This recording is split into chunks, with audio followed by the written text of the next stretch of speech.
Aku sudah mengirim bukti yang kamu minta, kamu bisa memeriksanya sendiri, kata Kinan perlahan sambil mengangkat matanya dari layar. Tuan Mahendra adalah orang yang paling terkejut. Dia dengan cepat mengeluarkan ponselnya, kotak masuknya dibombardir dengan gambar. Ketika dia mengklik yang pertama, wajahnya sangat pucat. Dalam foto tersebut, dia sedang melakukan pertemuan rahasia dengan CEO sebuah perusahaan. Yang paling penting, CEO mendorong ke arahnya sebuah koper uang tunai. Ini terjadi belum lama ini. Bagaimana Kinan mendapatkan foto ini? Siapa fotografernya? Dia menggulir ke bawah untuk menemukan fotonya di tempat tidur dengan seorang wanita muda. Nyonya Mahendra di sampingnya melihat gambar itu dan memekik, "Chandra, siapa wanita murahan ini? Beraninya kau menipuku dengan wanita murahan ini? Dasar bajingan tak berperasaan, aku akan membunuhmu." Jika Elena mendapatkan penampilannya dari mamanya, maka dia mendapatkan pikiran licik dari papanya. Dia akrab dengan temperamen penuh semangat istrinya, jadi, pada saat itu, dia memutuskan untuk memanfaatkannya untuk keluar dari teka-teki ini. Tuan Mahendra mendorong Nyonya Mahendra kembali ke sofa tempat pisau kue Elena diletakkan dan berkata dengan sengaja, "Hei, gambar itu palsu. Jika kamu ingin membunuh seseorang, temukan orang yang bertanggung jawab untuk membuat gambar ini dan bukan aku." Nyonya Mahendra jatuh ke lantai dan untuk sementara linglung.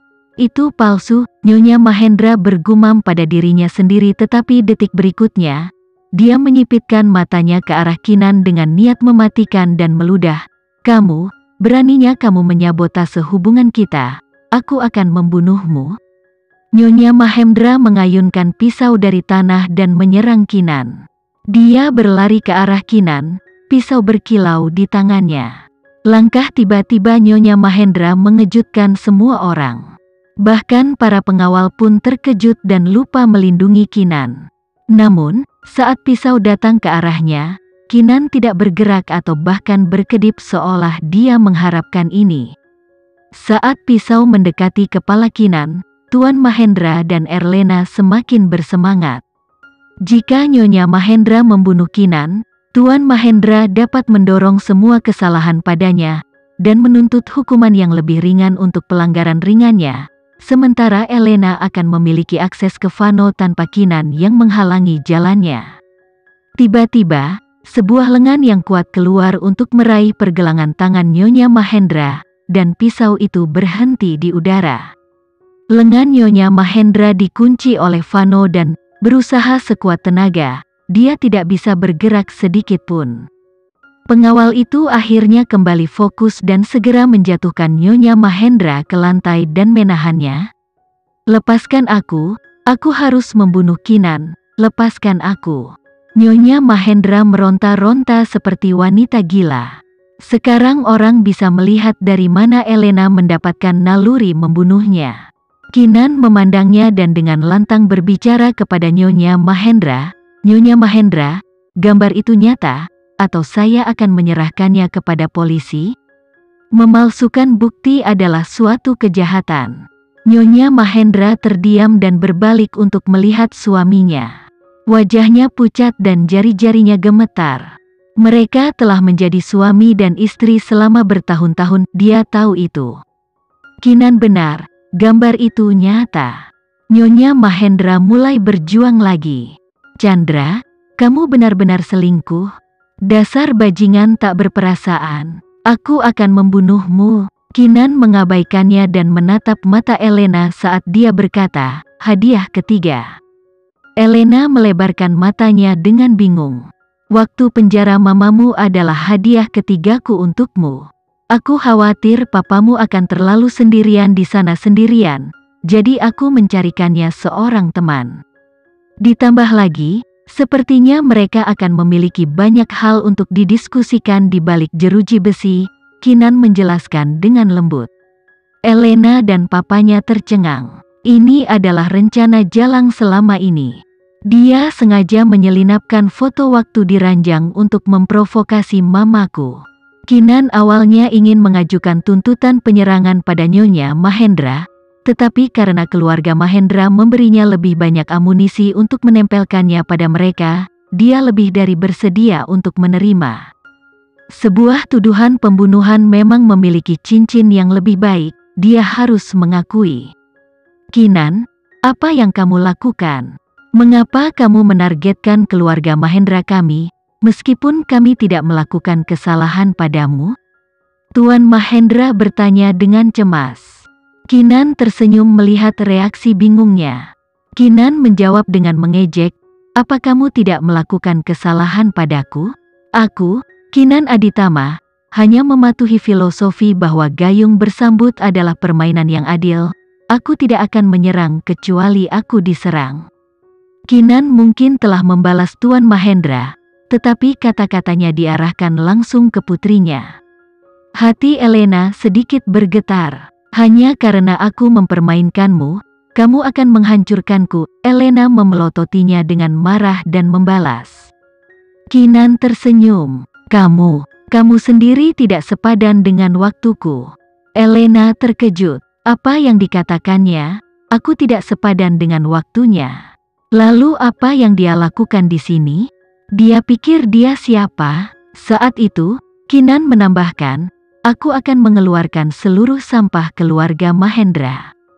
Senyum Elena berkedut karena marah saat dia menjawab, Kinan, aku tidak berpikir kamu akan dapat mengambil keluargaku, bahkan jika kamu mau. Kamu pikir kamu siapa? Satu-satunya alasanmu dapat berbicara begitu keras sekarang adalah karena kamu memiliki Vano untuk mendukungmu. Tanpa dia, kamu bukan apa-apa. Aku mulai mengumpulkan bukti terhadap papamu ketika kamu pertama kali mengunjungiku di rumah sakit untuk menghinaku dengan amal kartu kredit. Kinan mengumumkan tiba-tiba. Elena dan papanya terkejut bahwa rencana Kinan telah berjalan begitu lama. Kinan melanjutkan dengan lembut, tentu saja, bukti itu hanya untuk berjaga-jaga. Jika kamu meninggalkanku sendirian, kita bahkan tidak akan sampai ke tahap ini. Karena kamu sudah memintanya, buka matamu lebar-lebar dan lihat bagaimana caranya. Aku akan mengalahkan seluruh keluargamu. Kemudian, Kinan menunjuk ke Tuan Mahendra dan melanjutkan, setelah aku mengalahkan papa dan mamamu, keluarga Mahendra akan meledak dengan sendirinya. Tanpa lingkaran cahaya gelar nona muda keluarga Mahendra, apakah menurutmu aku masih perlu membuang waktuku untuk berurusan denganmu?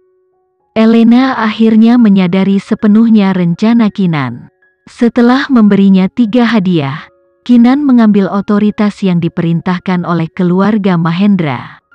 Tanpa orang tuanya yang menopang rumah tangga, hanya masalah waktu sebelum keluarga Mahendra hancur. Tanpa dukungan keluarganya, Elena tidak akan memiliki apa-apa. Kinan bisa memukulnya seperti lalat, tanpa pembalasan dan dengan mudah. Elena terkejut menyadari betapa mengesankannya pikiran licik Kinan.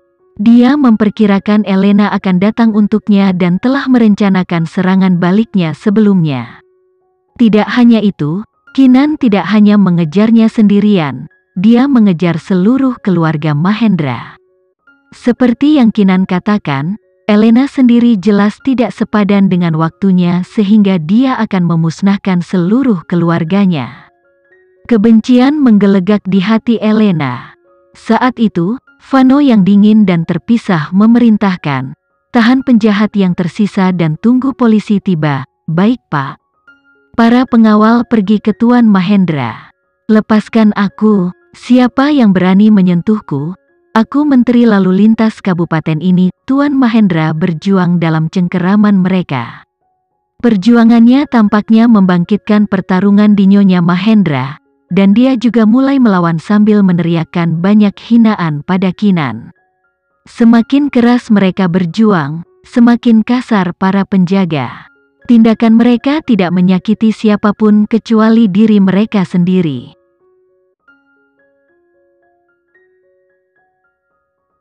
Sekian dulu ya video kali ini, kita lanjutkan lagi videonya di lain waktu.